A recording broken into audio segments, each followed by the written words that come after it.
So hi everyone, so today I thought what I'd do is show you how to do a panorama shot. And if you're not familiar with what that is, basically all it is a wide angle shot. But sometimes the lens that you have is not wide enough, the lens that you bring with you.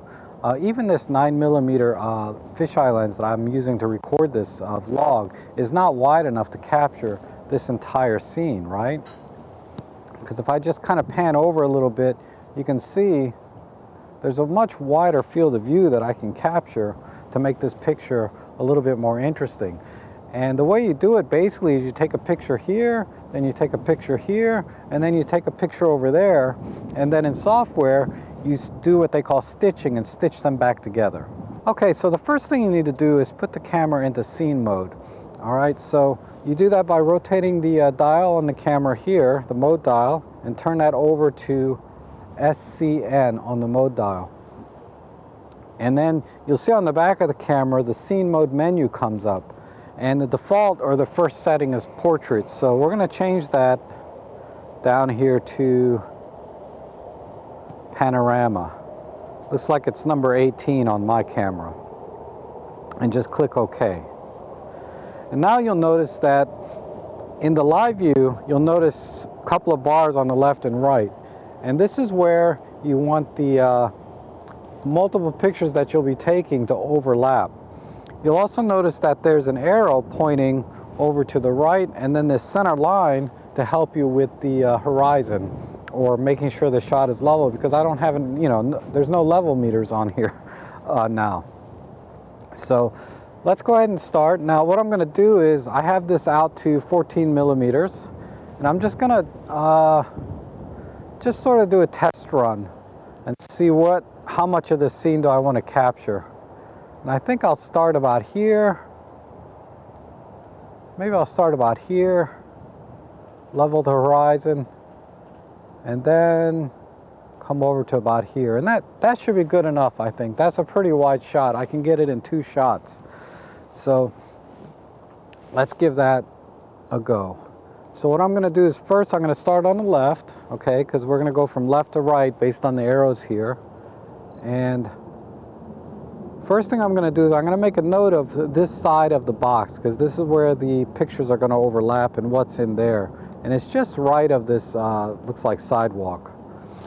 So I'm going to take a picture here, and I'm going to line up that center line with the horizon, and like so.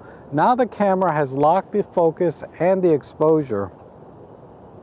And then I'm just going to move over the camera until it overlaps in this box on that same little, looks like a street right there.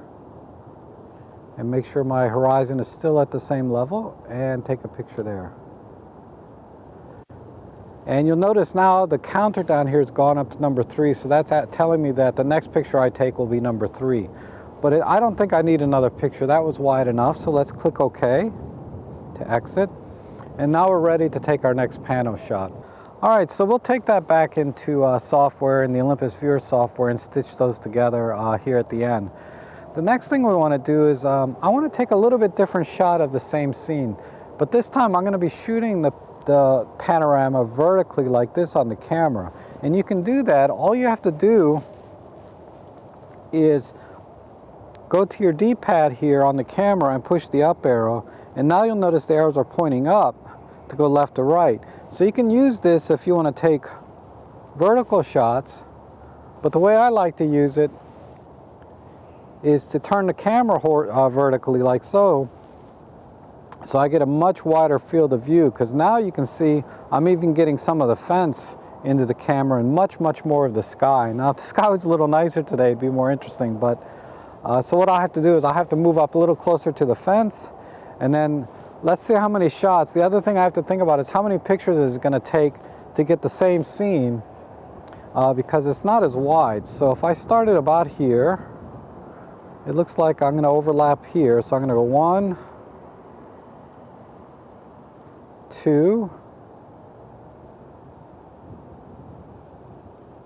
3. So it looks like it's going to take 3 shots to get the same scene when I shoot this way.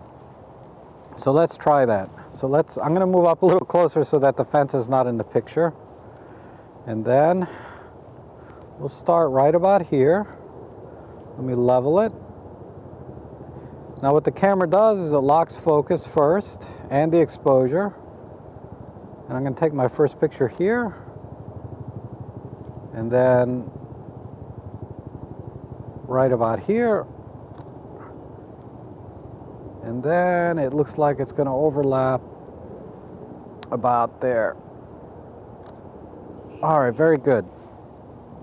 And then I'll click the OK button and we're done. So we'll take these back into Olympus Viewer and see how they came out. Now, the problem with doing it that way, the way I just showed you, all right, is sometimes when you take it back into software, you're going to have what they call stitching errors, okay? And what that looks like, and hopefully it'll be obvious in the computer, but that horizon should be flat like this, straight, but sometimes when it stitches, the horizon is slightly off. And that's because when I was taking the picture, I was kind of rotating my body like so. I was not rotating the camera. And that causes what they call a parallax error, so that the computer software is going to have a little harder time stitching those back together because things are not quite lined up as if you were looking at the scene with one lens. So the way you can adjust for that, and there's a few videos online on how to correct parallax error, and they're always using a tripod. Like, for example, I have like one of these, I forget what this is called, but it lets you slide the camera back and forth so that you can get to the exact point so that you don't have any parallax error. But the way you avoid parallax error is basically you need to pivot the camera, rotate the camera at what they call, I think, the nodal point. Now in the kit lens, and I've tested this, the point is about right here where the barrel meets, okay, in between the two. And then what you'll do is you'll rotate the camera, and you can just put your thumb underneath if you don't have a tripod. You can, and that little adapter I have, you can put your thumb right underneath and then just rotate the camera on your thumb, looking at the viewfinder and maintaining, a level horizon. And with the guides in the camera from the scene mode, you should be able to get a much better panoramic shot, or at least one without as many stitching errors. So let's do one more like that, vertically, and see what we can do. And we'll try and do one with 3 shots. Let me see if I can, yeah, I should be able to do that. All right. So we'll take, see if I can hold this a certain way. It's a little bit more awkward because I have this set up, but I think I can get it to work. So I'm going to first rotate the arrows so that they're pointing that way. You can have them turn any way you want, just using the D-pad like so. But let me move up here. Let me compose the scene the way I think will look good. And we'll start here. And take the first picture. Okay, now I'm going to put my thumb right here underneath and rotate it to the next frame, which is about there, and level it. Okay, and then I'm going to rotate it again over to the next scene and level it best I can. Right about there. All right, hopefully I got it. Sorry, it's really awkward with this contraption I got set up. But that's basically how you eliminate the parallax errors. You rotate along what they call the nodal point of the lens. Okay, some of the limitations of using the in-camera scene mode is, one is you really cannot control the exposure of the camera. So if you want to get a little bit creative and dial in some exposure compensation, maybe use an art filter, when you're in scene panorama mode, you're not able to do that. But you can do it manually. You have to put the camera into manual mode, so we'll do that, and it's not that hard. I'll show you how to do that and get the exposure right for this kind of scene. But a downside to not using the in-camera scene mode is you won't be able to use the Olympus Viewer software. because the Olympus Viewer software is looking for some kind of marker or something in the file that tells it this was used using the panorama mode in the camera. So what we have to do is we're going to have to use either Photoshop, and if you have Photoshop, you know, there's a lot of tutorials on how to stitch pictures together in Photoshop, but I'll do one real quick for you. But there's also a free software called Hugin, Hugin, and it's for both PC and for Mac, so no matter what platform you're on, you should be able to download this software. It's absolutely free, and stitch, you know, a couple of pictures together to get a nice panorama. So let's see what we can do.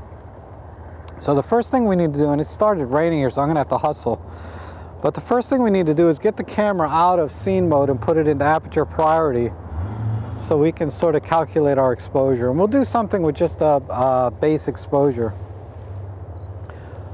And for this scene, what I like to do is go up to aperture f5.6. So I'm just going to rotate the rear dial so I'm at f5.6. And then I'm going to look at what the shutter speed is at 1/60th. It looks like maybe 1/80th. And then ISO 200. So just remember that 1/60th of a second, ISO 200, f5.6.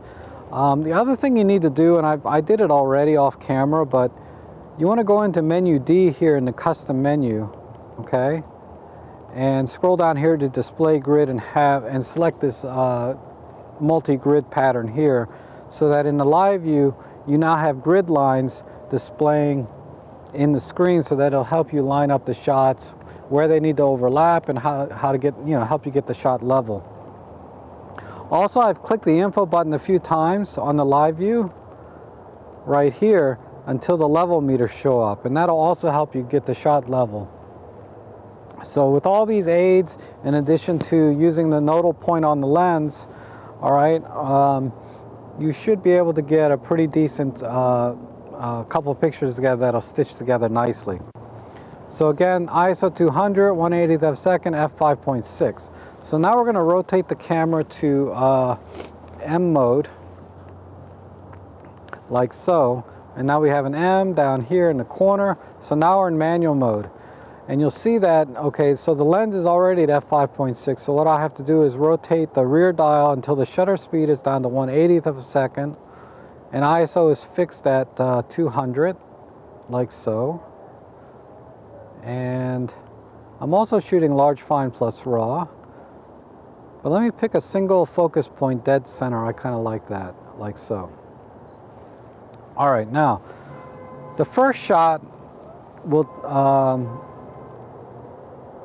well, we'll just do two real quick ones, okay? And then I'm going to talk about the autofocus in the next one. So let me see. I think we're about here. And I'm using the grid lines and the level meter to line everything up. Let me get my thumb out so I can do the nodal point. And there. And then I'll just rotate the camera over to the next overlap point. Line up the horizon. All right, very good. Now you'll notice each time the camera picked the center focus point, because that's what I told it to do, but it's actually better to fix the focus on the first picture and then not have it change when you go over to the next one, because it may have focused further out on the horizon out here and then focus a little bit closer on these buildings here, and then the focus is going to be a little bit off. So shooting at f5.6 helps mitigate some of that, because you know you have a bigger depth of field. But another way to handle that is to, when you take the first picture, instead of releasing the button all the way, only half release the button. So you're familiar with half pressing the shutter button. You can also half release it so that the focus stays locked. Okay, so I'll show you what I mean. We'll take a picture here. We'll do the same thing. Level it. And I'll take a picture here. And then I'm going to half release. And you notice the camera. Oh, I didn't do it quite right. Let me try it one more time. I'm going to take a picture here. And level. Half release. Come over. So now the camera did not attempt to refocus. It stayed locked at the first focus point. All right, now, that's pretty much it actually. It's really starting to rain, all my stuff's getting wet. But you can also do the same thing, taking the pictures vertically like I showed you when we were in the regular scene panorama mode, but you know, just use the same techniques I just showed you. All right, so I've walked down here to the bottom, and I thought I'd try and get a couple shots using the same panoramic techniques we just talked about. Ooh, there's water on the lens.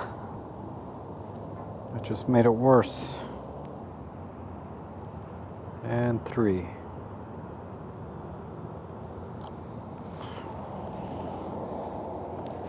Okay, that should be a good picture, I think.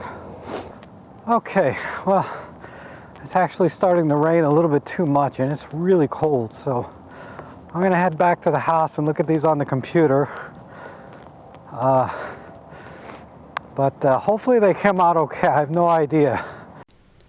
All right, I'll try and do this quickly. I've copied all the files over onto my computer, and then I loaded up the Olympus Viewer 3 software and went to that folder that had the pictures I took today. And as you can see, the Olympus Viewer recognizes which pictures I use the panorama scene mode in the camera, because if you look at the thumbnail, you'll see a little number here, 1 and 2. So I took two pictures here in scene mode panorama. This is where I took 3, because there's 1, 2, 3, and then here's where I took the next 3, 1, 2, 3. And there's a little icon next to the number also showing that this was taken in panorama mode. So to edit these pictures or to stitch them together, you just simply click on the panorama button up here, and then all of the panorama photos show up here. And all I have to do is add these down to the film strip down here. So I'll just double click on this one, and this one.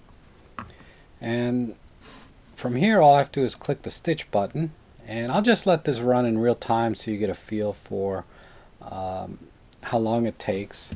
I have a pretty fast computer, so it doesn't take very long, so your timing may vary. Also, after I'm done with this, I'll show you how to do it in Photoshop Lightroom, which is pretty much the same process, but you're not limited to only being able to stitch together ones that were done in panorama scene mode. You can stitch any pictures that you took. Okay, it's almost done. So it's done stitching. And this is the one where I tried to use my thumb along the nodal point of the lens, because I can see that this line is much straighter. And this looks pretty good. Now the Olympus Viewer software generally does a pretty good job, but sometimes, and this happens to be the case in this picture, if we follow this line here, you can see a little bit of a seam here and here. And this is something that Photoshop is much better at.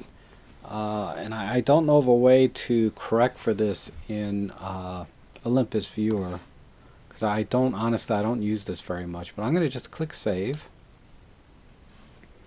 And then for the file name, I'm just going to add a little P at the end, which just obviously it means panorama. Like so. Because what it does is it fills in the file name of one of the files that you used in the panorama. So if you save it like this, it'll just overwrite it. So you don't want to do that, because you want to be able to use another software potentially like Lightroom to do this. But that's it. So let's click Save. And we can go back. And now you can see it's over here. And it's automatically cropped where it needs to be cropped. The little seam that's here and here is not quite as noticeable after it finished processing, but I can still see it. And you can edit this a little bit. I'll just click Auto Tone to brighten it up. And I think that's good enough. I mean, that looks okay. I mean, it's not the greatest seam, but I just wanted to show you guys how to use this. So let's do this in Lightroom. Alright, actually, before we go into Lightroom, I did mention a free Panorama Stitcher software so that when you're doing your panos manually and you don't have Photoshop or Lightroom or any other kind of stitching program, you can just use this one. It's called Huggin, I believe. And this is the website address, huggin.sourceforge.net. You can just Google this word Huggin and then it'll take you right to this site. And you can just scroll down here. It'll give you some info, and they got tutorials and everything online. But just click on download, and you know, it's free for Windows and Mac. So you just download it and install it, and there's no like adware or anything like that. It's just a clean, usable program. So let's go into that and take a look at how to do it in this software. Alright, so this is what Huggin looks like when you open it up, and all you have to do is click here, number 1, load images, and let's just pick these first two that I did, like so. And click open. And then there's another drop-down box here that you can select the type of lens you're using. Now the kit lens, the 14-42, is just a normal rectilinear lens. It's not a panoramic lens or a fisheye, full frame fisheye. I mean, it has a lot of different things you can try if the alignment doesn't go properly, but we'll just pick this as the default. This usually works fine for me. And then all I do here now is just click align. And now this little box pops up showing you some math that it's doing. And that's it. And it's tried to crop it for you, but I can see that, you know, it's crooked, right? The horizon is crooked. So what I'm going to do is go into move or drag, and in this tab you can do straighten, and voila, that's it. And then we'll click apply. Let's go back to the assistant tab here and then click create panorama, and I'm going to choose JPEG, but you can save this as a TIFF file, but since it's using the JPEG files, I'm just going to save it as a JPEG. And it'll correct for exposure, because sometimes, you know, if you didn't manually lock the exposure can be different from shot to shot, so it'll try and compensate for that. So I just usually leave this clicked, and we'll click OK over here. And then it's going to ask you to save the project first, so we'll do that. And it picks the folder that you originally opened the original file in, and then it names it. It names it based on the files that you pick. So I picked number 5 and number 6, and then I just click save. And then a couple more windows pop up again showing you what it's doing. And that's it. So we'll close this all down. Let's go into the Olympus viewer software. Alright, and then as you can see, it's now in the Olympus viewer software. It's right here. Here's number 5-number 6. And I can open it here. And actually I think this software did a better job at the stitching, because I don't see any seam lines or exposure problems at all. So if I had to choose between using Olympus viewer and using Huggin, I would try both.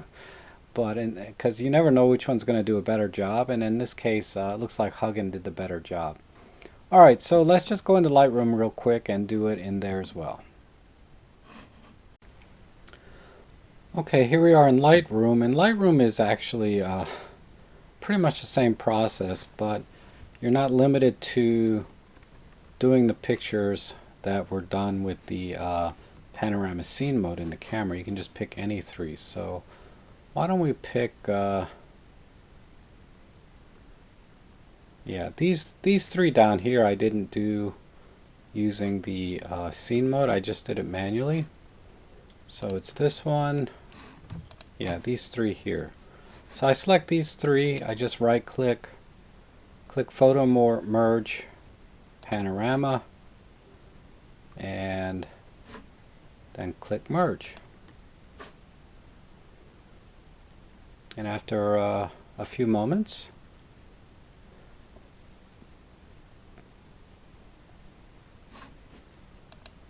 click OK. Sometimes it gives me that message. I don't know why. Where did that picture go? Oh, it's a digital negative. So I took those pictures in RAW. So it actually saved it as a RAW file, a DNG. And I can just double click on that and just edit to my heart's content. So usually what I like to do, now I did some auto editing or adjustments, but let me just dehaze a tiny bit of clarity. I like medium contrast. Just sharpen it slightly. Add a little masking. Tiny bit of noise reduction. Maybe a tiny bit here. I mean, I just do a lot of these out of habit. I'll click auto here. String crop, and that's pretty much it. Feels a little bit dark to me. Maybe I'll just give it just a tad more. And we're done.